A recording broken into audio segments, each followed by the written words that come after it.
Praise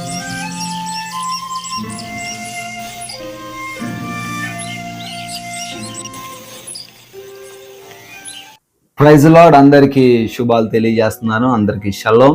గతించిన కాలమంతను కూడా మనల్ని కాపాడి దేవుడు మరొక నూతన రోజును మనకి ఇచ్చాడు. ఈ విధంగా మిమ్మల్ని కూడా నేను సజీవంగా కలుసుకోవడానికి ప్రభు నాకు ఇచ్చిన ధన్యతను బట్టి కూడా దేవునికే స్తుతులు, మహిమ, ఘనత, ప్రభావాలు చెల్లిస్తున్నాను. ఈరోజు వాక్య భాగాన్ని మనం చూద్దాం. జాగ్రత్తగా వాక్యాన్ని విందాం. కీర్తనల గ్రంథము 57వ అధ్యాయము 1వ వచనము. నన్ను కరుణింపుము దేవా, నన్ను కరుణింపుము, నేను నీ శరణుజొచ్చి ఉన్నాను. ఈ ఆపదలు తొలగిపోవు వరకు నీ రెక్కల నీడను శరణుజొచ్చి ఉన్నాను. ఈ మాటలు భక్తుడు మాట్లాడుతున్నప్పుడు మనం చాలా విషయాలు అర్థం చేసుకోవచ్చండి. అతనికి శ్రమ వచ్చినప్పుడు, ఇబ్బంది వచ్చినప్పుడు, ఆపద వచ్చినప్పుడు ఎక్కడ ఉండాలని కోరుకుంటున్నాడు? దేవుని యొక్క రెక్కల చాటున ఉండాలని కోరుకుంటున్నాడు. సాధారణంగా మనం ఎండాకాలంలో మనకి వేడిమి తగులుతుంది అనుకోండి, ఏదైనా చెట్టు కింద దాని చాటును వెళ్ళి నీడను వెళ్ళి ఉండాలి అని ఆలోచన చేస్తాం. అయితే అది ఎక్కువసేపు ఉండదు. ఎండ అనేది, సూర్యుడు అనేది వెళ్ళిపోతున్న కొద్దీ మన పైన ఎండ కూడా పడుతూ ఉంటుంది. కానీ భక్తుడు ఏమంటున్నాడు? ప్రభువా, నాకున్న ఆపద పోయేంత వరకు కూడా నేను నీ రెక్కల చాటున ఉంటాను. ఎందుకు ఈ మాట అంటున్నాడంటే, ఆయన రెక్కల చాటున ఏముందంట? క్షేమం ఉంది. రూతు గ్రంథంలో కూడా 2వ అధ్యాయం 12వ వచనంలో కూడా రాయబడి ఉంటుంది. బోయాజు ఋతుతో అంటా ఉంటాడు, నీవు దేవుని యొక్క రెక్కల చాటున సురక్షితంగా ఉండడానికి వచ్చావు అని. దేవుని యొక్క రెక్కల చాటున ఏముందంట? క్షేమం ఉంది, సురక్షితంగా ఉంటారు. ఈ రోజున అనేక మంది చాలా నీడను ఆశ్రయిస్తూ ఉంటారు. వారికున్న సమస్యలను బట్టి, వారికున్న ఇబ్బందులను బట్టి ఎవరో ఒక పంచను చేరి ఆ సమస్య నుంచి తొలగిపోయేంత వరకు కాపాడండి అన్నట్టు వెళ్తూ ఉంటారు. కానీ అవేవి కూడా వారిని రక్షించలేకపోవచ్చు. బైబిల్ గ్రంథంలో యోబుని గురించి మనం ఆలోచన చేస్తే, యోబు దగ్గరికి స్నేహితులు వచ్చినట్లుగా మనం చూడొచ్చు.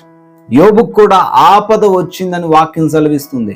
ఆ ఆపదను విని తన యొక్క 9 స్నేహితులు యోబును పరామర్శిద్దామని అక్కడ రాయబడి ఉంటుంది. యోబును ఓదార్చుదామని వస్తున్నట్లుగా చూడొచ్చు. అయితే యోబుని వాళ్ళు ఓదార్చేంత వాళ్ళు కాదు. యోబు వాస్తవానికి సడన్గా ఎన్నో సమస్యల్లో ఇరుక్కున్నాడు. తన కుమారులని, కుమార్తెల్ని, తనకున్నటువంటి ఆస్తులను, సంపదను, సేవకులను అందరినీ కూడా కోల్పోయాడండి. అటువంటి ఆపద వచ్చిన యోబు ఎవరి దగ్గరికి వెళ్ళలే, ఎవరి చెంతకు వెళ్ళలే. ఇదిగో నేను బాగున్న రోజుల్లో నీకు హెల్ప్ చేశాను కదా, నా దగ్గర డబ్బులు ఉన్న రోజుల్లో నీకు ధనం ఇచ్చి నేను హెల్ప్ చేశాను కదా, మా ఇంట్లో నువ్వు ఎన్నోసార్లు తిన్నావు కదా, నాకు ఈరోజు హెల్ప్ చేయవా, ఈరోజు మమ్మల్ని ఒకరు పూట నన్ను ఉంచుకోవా, కొద్ది రోజులు ఈ శ్రమ పోయేంత వరకు నేను మరలా పుంజుకొని బలం తెచ్చుకునేంత వరకు, నాకు మరలా పని దొరికేంత వరకు నాకు షెల్టర్ ఇవ్వ అంటే ఎవరైనా ఇస్తారు. కానీ యోబట ఎక్కడున్నాడు? దేవుని యొక్క నీడను ఆశ్రయించాడు. ఈరోజు నువ్వు ఎవరి నీడను ఆశ్రయిస్తున్నావు? దేవుని యొక్క నీడను ఆశ్రయిస్తే దేవుడు నిన్ను క్షేమంగా ఉంచుతాడు. ఆయన నీడను నువ్వు ఉంటే ఆయన బలపరుస్తాడు. అయితే యోబు మనందరికీ తెలిసినట్లుగా యోబు చివరకు 2 ఆశీర్వాదాలను ఏం చేశాడు? చూశాడు. హల్లెలూయా. ఈరోజు నీకు ఆపద వచ్చిందేమో సహోదరి, సహోదరుడా, శ్రమ వచ్చిందేమో, దేవుని యొక్క రెక్కల నీడగరా. ఒక కోడి తన పిల్లలను ఏ విధంగా కప్పుతుందట? రెక్కలతో కప్పుతుంది. మొత్తం కూడా అది ఫినిషింగ్ అయిపోయి ఉంటుంది. ఇటు నుంచి అపవాది, ఇటు నుంచి శత్రువు ఎవరు వచ్చినా కానీ ఆ పిల్లల్ని మాత్రం టచ్ చేయలేరు. ఎందుకంటే ఆ కోడి రెక్కలు మొత్తం దాన్ని కవర్ చేస్తాయి. ఆ వింగ్స్ అంతా కూడా కవర్ చేస్తూ ఉంటాయి. టుడే నువ్వు కూడా దేవుని యొక్క రెక్కల కిందికి వస్తే ఎటువైపు నుంచి కూడా ఆపద వచ్చినప్పటికీ నిన్నేం చేయలేదమ్మా, నిన్నేం చేయలేదు. కాబట్టి come under to the god's wing. దేవుని యొక్క రెక్కల దగ్గరికి రా, రెక్కల చాటుకు రా, ఆయన నీడకు రా. ఆయన నిన్ను రక్షిస్తాడు. అది ఎటువంటి ఆపద అయినప్పటికీ. వాస్తవానికి ఆపద అంటే సడన్గా వచ్చేది, చెప్పి రాదు. చెప్పొస్తే మనం అంతా కూడా ప్రిపేర్ అయిపోతూ ఉంటాం. ఆపద అనేది, ఒక కెలామిటీ అనేది, ఒక సమస్య అనేది నీ జీవితంలో ఉన్నదేమో. అదొక అనారోగ్యం కావచ్చు, అదొక అప్పుల సమస్య కావచ్చు, అదొక కుటుంబపరమైన సమస్య కావచ్చు, అది ఒక ఉద్యోగపరమైన సమస్య కావచ్చు, అది నీ జీవితాన్ని కృంగదీసేది ఏదైనా కావచ్చు, ఒక నింద కావచ్చు, అనవసరమైన కేసు నీ పైన పడుండొచ్చు, నీ వైపు ఎవరూ లేకుండా నువ్వు ఒంటరి అయిపోయి ఉండొచ్చు. ఈరోజు అటువంటి ఆపద నీకు వచ్చిందేమో. Come under to the god's wing.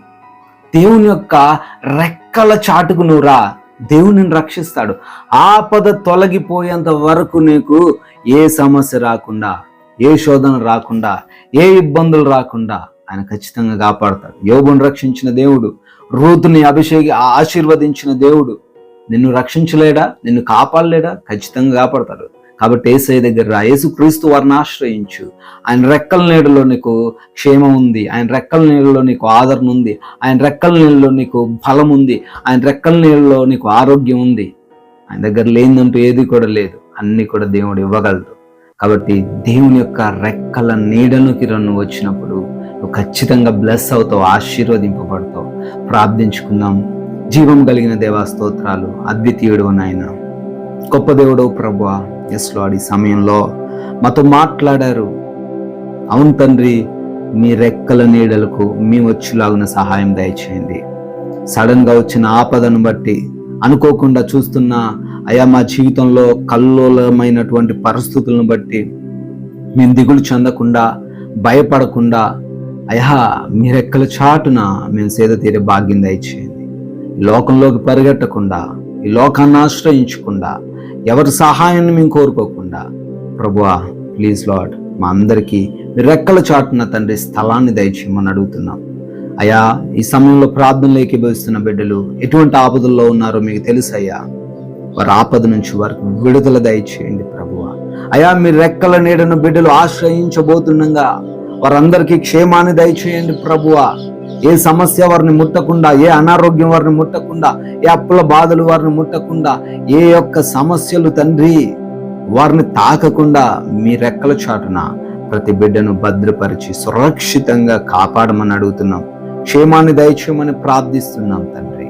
Yes lord, ఈ రోజున మా ప్రయాణాలను కూడా దీవించండి, కాపాడండి. సురక్షితమైన క్షేమకరమైన ప్రయాణాలు మాకు దయచేయండి అయా. ఏ ప్రమాదాలు ఏ బిడ్డకు కూడా జరగకుండా రక్షించండి నాయన.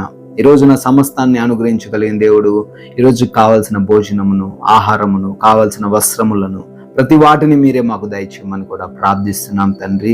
ఈ రోజున చేస్తున్న పనుల్లో కూడా మాకు నూరంతల ఆశీర్వాదాలు దయచేయమని కూడా బ్రతిమాలుకుంటున్నాం తండ్రి.